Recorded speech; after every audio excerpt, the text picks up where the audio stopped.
Hello, my name is Tuwasiliane and this is Tuwasiliane Show. And today we are having the BBI Youth Debate. The topic will try to answer the question on why the youth should or should not support the recently released BBI. With us are very important and potential youth leaders of this country. Let's start with the introduction from the left side. Fellow Kenyans, my name is Consolata Wango. I'm a former student leader University of Nairobi, a youth leader at Kirinyaga County and an aspiring senator at Kirinyaga County. And I sit on this bench in support of the BBI, even as a champion for women and youths as an aspiring senator for Kirinyaga County. Thank you so much, Colleen. Fellow Kenyans watching, my name is Byron Nyakoi. I'm a Secretary General at University of Nairobi. I'm an aspiring presidency of the University of Nairobi. Currently in Homa Bay County, I represent the university students and higher learning institutions. Nice. From my right. Fellow Kenyans, my name is Maya Ann, youth leader at the University of Nairobi. Thank you. My fellow countrymen, I am Rashid Ongatia, a student of law from the University of Nairobi, awaiting graduation this December. And as a lawyer, I've addressed myself to the issues of the BBI. Whether or not the youths are going to get an opportunity to even support the BBI or to even have elected positions in this country, this is the day we are going to discuss and determine how and why. I'm here to oppose the BBI, definitely. Thank you. Youths, the show is hot. And each speaker will have 5 minutes. The first 2 minutes will be uninterrupted, then people can ask POIs in the last 3 minutes. Let each person speak one at a time. The aim is to make sure that you get to hear one another and to make sure that the youth of this country get to hear what you have to say. Viewers, you can follow our conversation via hashtag Tuwasiliane Show, hashtag BBI Youth Debate. First speaker, time is yours. Dear Kenyans, I'm back again as a youth of this country and as a woman most importantly. So when I sit here, I'm really championing for my fellow women and my fellow youth. And we all understand the fact that youths form the majority in this country. But where exactly are our positions in the BBI? What has been tackled for us as youths in the whole document? So today, I sit here to fully support the document because I have read the document, and I also want to send a message out there that read the document and ask yourself, as a woman of this country, as a youth of this country, as an old person of this country, as someone who is working in this country, as someone who is jobless in this same country, what has been catered for you in the document. So I want to state first that BBI is a very great document. That is something we have to agree, especially on the content. I want to say that no Kenyan can blackmail. In this century, every Kenyan is learned and every Kenyan can clearly watch the political season of this country. So ndio tunasema fomu ni kujisomea na ujiamulie. Make sure you read that document because it's cutting across every Kenyan, the age, the gender, and the class. And my urge to you all Kenyans is to read the document and look at where your interest has been catered, because everyone is mentioned somewhere, not by name, but by where they are in the society. And I want to state first that BBI is a very great document, and that is something we need to come into a consensus about, especially on the issues that have been tabled in the whole document. I want to state first that if you've taken time to read the whole document, it's touching on everyone in this country, cutting across the age and their genders, cutting across where they come from and their whole dreams. So basically, as I proceed, I want to leave with that opening remark. What exactly is your interest in the whole document? Maya, you can talk. I stand to oppose the BBI report because first of all, we are not happy. Then secondly, BBI turns a lot on enforcement of the law. Therefore, instead of coming up with a new law, how about we enforce our 2010 constitution? Because, for example, looking at the inclusivity that is currently an issue in the 2010 constitution, we realize that there's the 2/3 gender rule, which is there under Article 27. We also have youth empowerment, we have youth contracts, and 30% of all government contracts should go to the youth. We also have women in parliament. But then the question is, this constitution, the part of it that has not been implemented, do our leaders ask themselves whether to implement it fast or rush to come up with new policy document, to come up with BBI report and any other document that has so far been speculated that will solve the issues affecting Kenyans? There are more pressing issues that are currently facing Kenyans, and therefore the 14 billion that is slated for the referendum should be used to address pressing issues like insurance for the COVID-19 pandemic, which is facing the whole world, and other issues like employment, creation of jobs, and many other issues that are more urgent to Kenyans currently. Therefore, we seek to indulge our colleagues on the BBI discussion to prove to them that what we need is enforcement and not a new law. Thank you. All right, thank you so much. You had a theory. So my question goes to Maya, and in a bid to make this conversation as interesting as it can and as political as it can, because in our presence there are politicians. When we say that BBI is coming to benefit the political class, it's coming to create positions at the top for certain individuals. Today, if I ask you clearly, even if the president was to go home, do you know that he'll still be on a pay? So what would be his biggest interest to be there because of, let's say, because of wealth or because of anything? Maybe that should be my question.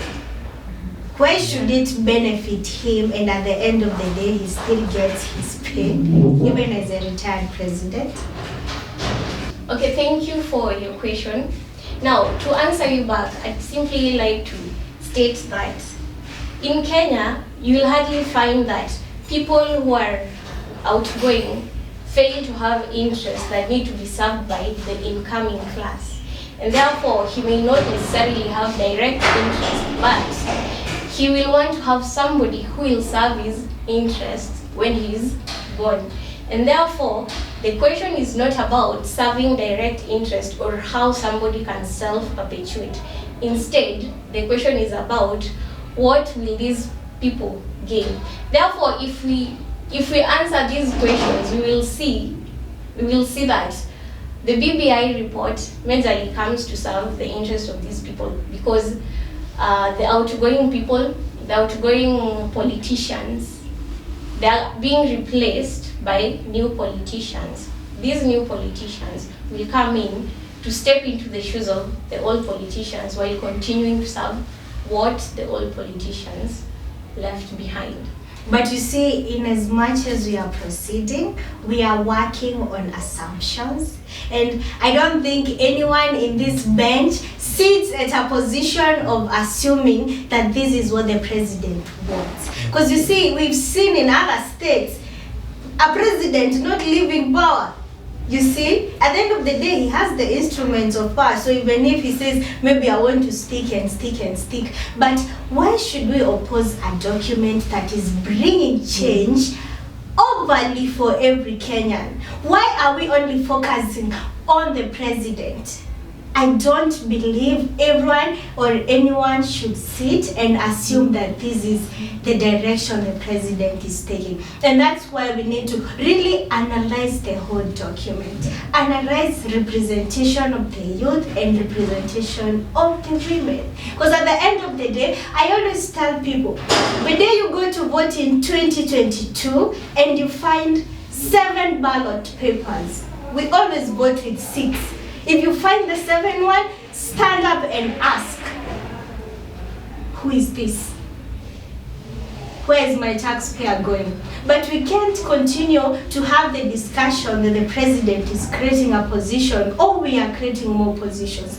No position is being created at the top. Wow, wow, wow. The room is hot, and now we are going to the second speaker on the proposing side. Welcome. Yeah, so once again, fellow Kenyans, this is Byron Nyakoi. I'm here to tell our youths in the country that BBI has a section where we have the youth representation, that is in the youth council. I think we should really look into that for those who have not read about this all BBI. And then we have a tax holiday of a grace period of 7 years. I think that's an advantage to the youths who will be starting their business now and again. Within a grace period of 7 years, you can start as many businesses as you can and succeed. And then another issue that also helps the learners, those youths who have gone to the higher learning institutions, such as the university, colleges, and other tertiary institutions, where you have a grace period of 4 years to pay your loan. This means you can start over and maybe do your scholarship without having been confiscated to pay this loan. I think for the youths, this is a plus, and I'm particularly talking about the youth. My sister talked about the help extension. Initially, scholarships, you will not travel out of the country without finishing your help. And now we are being given an extension of 4 years. Most scholarship goes at maximum of 3 years. PY, do we need the BBI to pass the youth bill? Yep. Do we need the BBI document to pass the youth bill? Yes. Okay. This is proposed. It is proposed now in this document. This is something that was not included before. And to legitimize all these things, we have to include it in the referendum that is coming. And you know, the Kenyans have to know that in every time and every year, the years go by, there must be change, and we should not be inevitable to change. We should allow this change in the referendum, as we are saying. Let's adjust. Yes, the 2010 constitution is okay, but where needs adjustment, let us accept it. So to my fellow youths, when you look at the tax holiday, my brother asked a question about which bank will trust you with that long period that you have been given.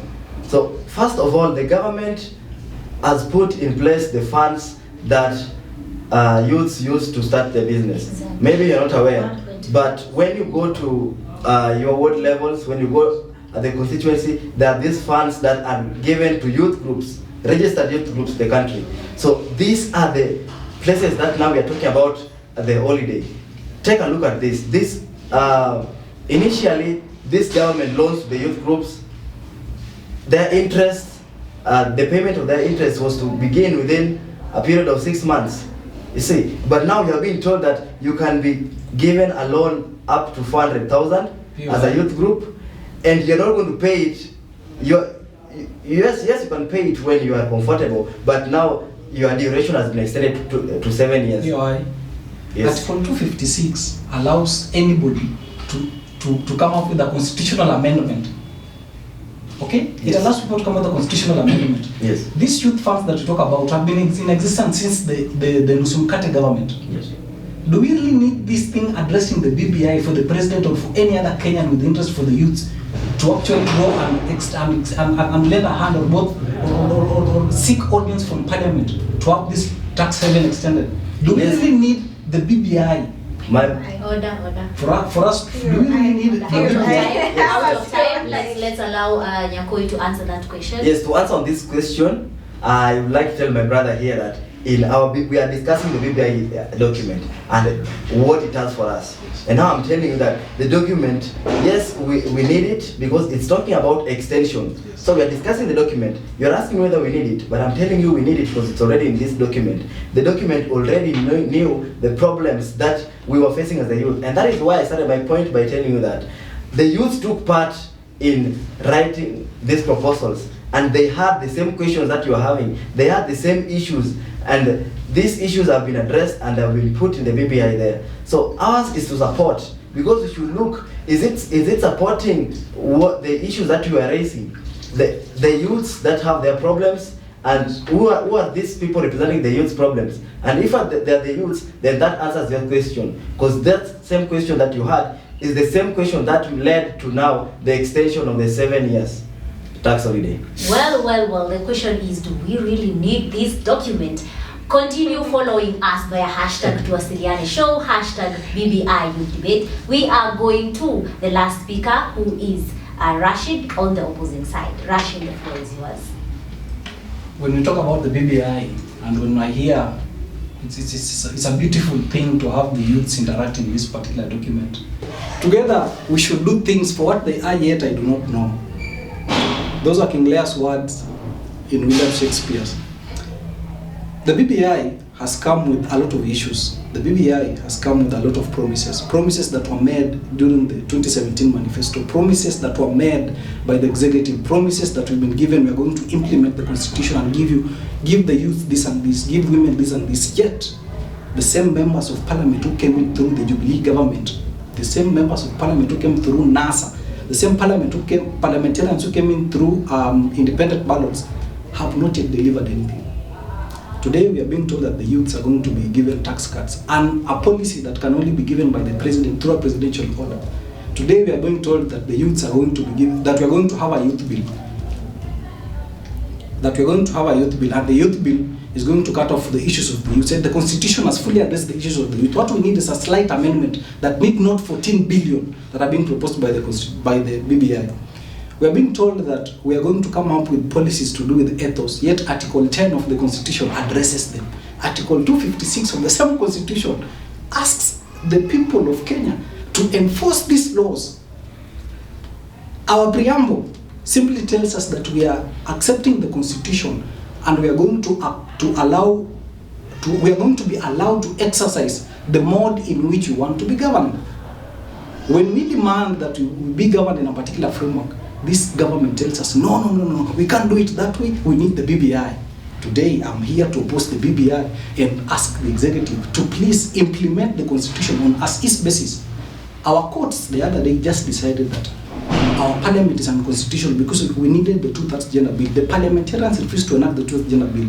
We are being told that through the BBI, we're going to come to give women 47 women reps. 47 women are going to be given senatorial positions. And yet we know in this country, it's a mere fact that the Senate is merely an appendage of the National Assembly. The National Assembly can pass a bill in this country, can dare pass a bill without taking the same bill to the Senate until the courts intervene. People in this country don't want to do their jobs.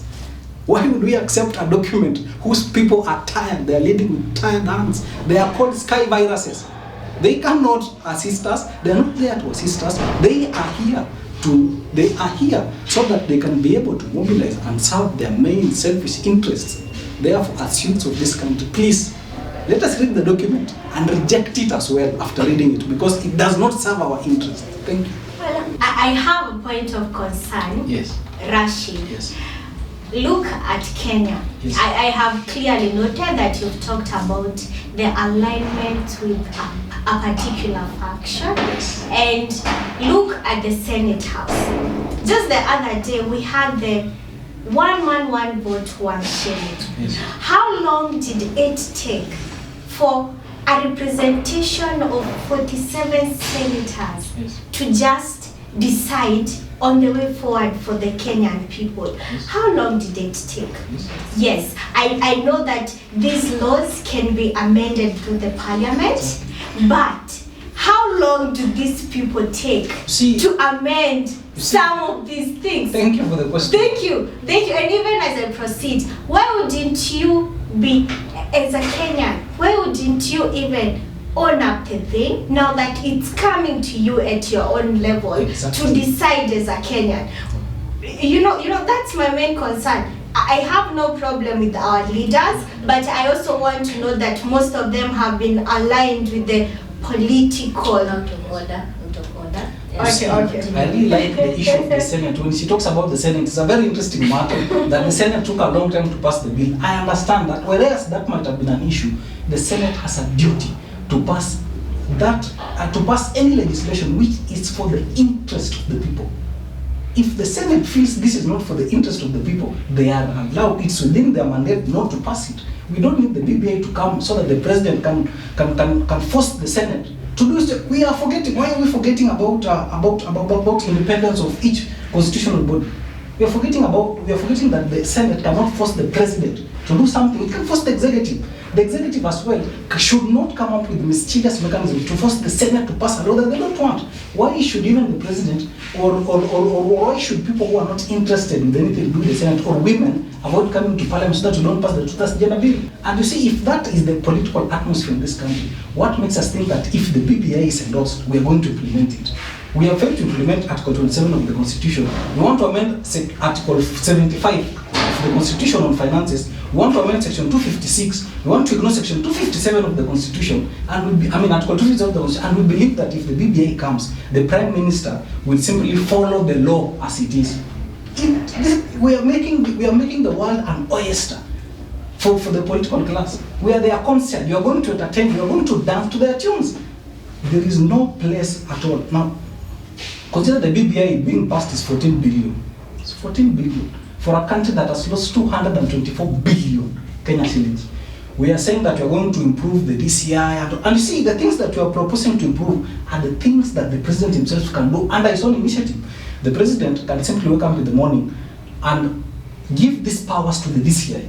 It's within his mandate, but he does not want to do that. The president can wake up in the morning and appoint ministers from every particular club, every particular community in this country. If at all that is inclusivity, I don't believe that is inclusivity, but if at all that is inclusivity, why doesn't the president just appoint one person from Masai, one person from Kalenjin? Why would we have an executive where 12 members are from one tribe, 2 members are from another tribe is not represented at all? Come to ambassadorial position. I keep asking people, have you ever had a Tugen ambassador? Have we ever had an El Molo ambassador?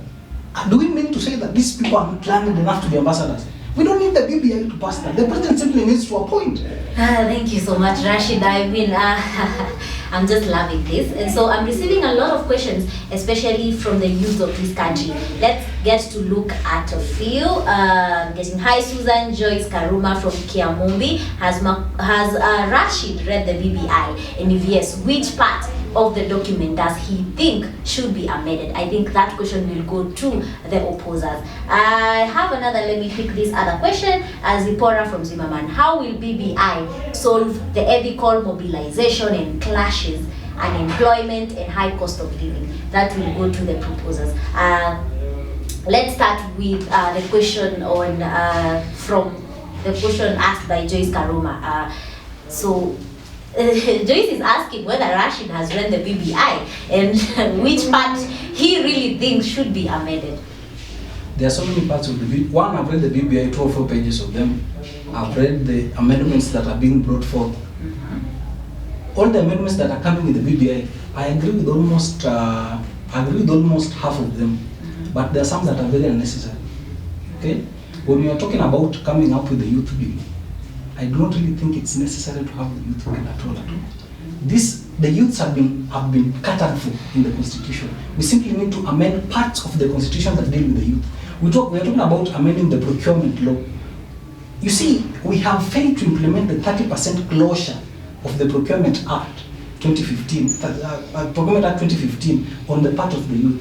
What makes us think that if the BBI comes, you're going to implement it? The problem in this country is implementation. We need to amend sections of the Constitution that deal with women. I think every part that deals with women, the methodology in which women need to be represented in Parliament must be changed. But that does not mean that if we bring 47 more female senators, we're going to achieve okay, technically we'll have the numbers that will be the Truth Gender Rule. But why are we forming shadow positions? What is going to be their role? Today, the truth of the matter is the Senate, in and of itself, appears as an annexure of the Parliament. It has no powers. The other day, the court turned down about 4 legislations, I think, that had been passed by Parliament without the oversight of the Senate. All right, the National Assembly without the oversight of the Senate. The Senate is only a mere appendage of the National Assembly. Why can't we then decide that at the end of the day, women, there is why can't we come up with a better formula of having more women representation? Why don't we force the Parliament, as the court had ruled that if this Parliament cannot allow women to be in this house, then we do not need this parliament. Okay. However, I understand the interest that we cannot force the people, under Article 1, the sovereignty of the people, we cannot force the polity to vote for a female leader if they do not want. That I agree, and that is a challenge. We need an amendment about that. We need a way to go through. Okay, so that is what you want. That is what I want. Okay, But these alright. other things are very unnecessary. Alright. Let's get to the other question asked by Zipporah. Will BBI solve the eco mobilization and clashes, unemployment and high cost of living? Yes, first of all, BBI talks about inclusivity. Inclusivity means a Somali, which is, I believe that those are the minority tribes that exist in the country. We have now the major, the Kikuyus and the Luos and the Luya. But you see, when we talk about ethnic antagonism, as it is stipulated here, when we talk about ethnic antagonism, it talks about tribe, and then it talks about age bracket. That again also the youths are included there. Because you see, at the places of work, this is where even the youths were complaining. 7 years of experience is needed, and 10 years experience is needed. Now, BBI has its way that it's going to look into the issues where an enterprise, they look at the gender balance, the age group, and the ethnic background. And then I'm meant to believe that through this, once we pass this through BBI, then I know now whenever a company maybe is not following this that are required, then somebody can even sue the company. When we pass this bill of ethnic and antagonism, and you find that maybe in an enterprise it has been led successfully by just maybe one tribe or people from the same class, then questions can be raised about that, about why are these people only the people that are rolling. I don't want to mention one community, but there's a community that is fond of leading the banks. When you go to CBK, there's a specific tribe that has always been there, and these are the things that has raised eyebrows in the country, and that is why when we talk about now this ethnic antagonism, they want to see a Somali as a CEO, they want to see a Tugen, they want to see a Marakwet, they want to see not just that one particular tribe, which I don't want to mention for the sake of my security. Thank you. Thank you so much. So I will give you time to ask questions. So proposers, do you have any question to the proposers? Yes. And state clearly who you want your answer to. Yes. I'd like Byron, yes, to answer this question. Now, about BBI, because the previous issues we've had in Kenya is about implementation and enforcement. Now, how sure are you that a new law will not face the same issues? Because, for example, ethnic balance within the government generally is something that is already there. There must be a regional face in our government. And we also have the same thing being brought in by the BBI. Now, looking back from where we are coming from a law which already has this, going to a law which will be repeating the same provisions. Now, previously, it wasn't implemented. So how sure are you that our political class will have a change in will and say that, oh, now that we are having a new document, let's implement it? Yes. Question for you. Thank you, Maya, for the question. First of all, when we start by introducing what BBI is, this Building Bridges Initiative, we are looking at the issues that have been bringing the divide and rule in the country. And that is why we are trusting that with the Building Bridges Initiative, right now you can say about 2 weeks ago, there were the Luo youths interacting with the Kikuyu youths. You see, through this, we are trying to give this BBI a goodwill, because we are believing that through the structures that have been put in place, there are going to be implementation, and they are going to work around the clock to ensure that these ethnic groups, all of them are included in this journey. Any other question? Perhaps my learned friend would like to address us on the same particular matter. When you talk about ethnic antagonism and inclusivity, I mean, 67% of this country voted for the new constitution, which had factored the inclusivity issue in our preamble, in Article 10, in Article 74. It tackled the same issues, that we must have one people. Our national anthem was used so many times, claiming to be one people. We have seen our youth. Normally, when we're interacting, we never came here asking each other, which tribe are you from, which tribe are you from, okay? We're interacting as youth and we say we're doing this for our own interest, all right? Yeah. So it really doesn't matter that you tell us that because some youths from Mount Kenya region went to lowland, it really means that all of us feel included. As a matter of fact, they went there, they were sponsored to go there, not to interact because they wanted, but they needed a national, they needed a show to sell on TV, and it did sell. When you talk about ethnic antagonism, I'm just wondering, why are we forgetting Article 10 of this constitution? What is the place of Article 10? I don't think if the BBI can really, any support of the BBI can address me on that issue. All right, okay. The proposers, do you have questions to? Yes. Please. I think I can state by focusing on his point of concern, which happens to be inclusivity at most. And I want to acknowledge the leadership of President Uhuru Muigai Kenyatta and the Deputy President, and also Raila Odinga. We all know the journey of BBI. It was towards bringing this nation together. And when we as youths see the politics that come with the whole document, we really try to understand where exactly is the problem. Rashid mentioned about the power, the balancing of the ministers, the cabinet secretaries and everyone else. But we also need to acknowledge the fact that in the previous past, whenever a government is formed, the president comes with a portion of he brings something to the table, and the deputy president equally brings something to the table, and they all have a sit down and divide their power. And someone says, this is what I want for my people, these are the number of positions that I want, this is also what I want. But the whole extension is bringing more leaders to the table, more leaders with their interest towards negotiating for a certain, or for the goodness of more people, more inclusivity. That's the whole bridge that we are trying to channel. Not just a discussion of the president and the deputy president, but a discussion of several seats on the table. That is what we are saying about inclusivity. I also want to proceed on the issue of economic stability in the country.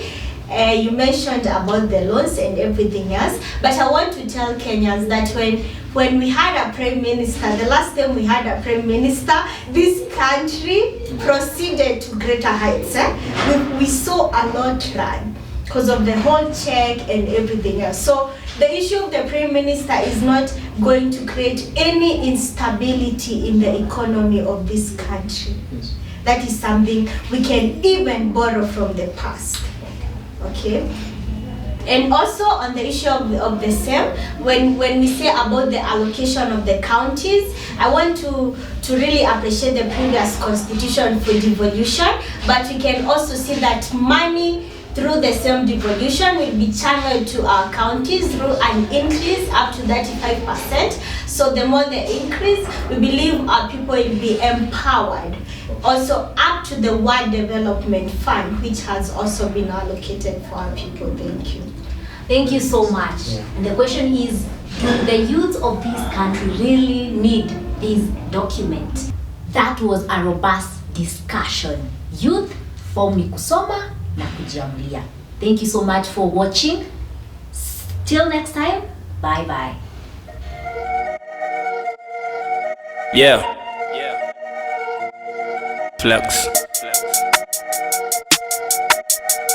Yeah. Isn't that overkill? Jesse Yalambalo.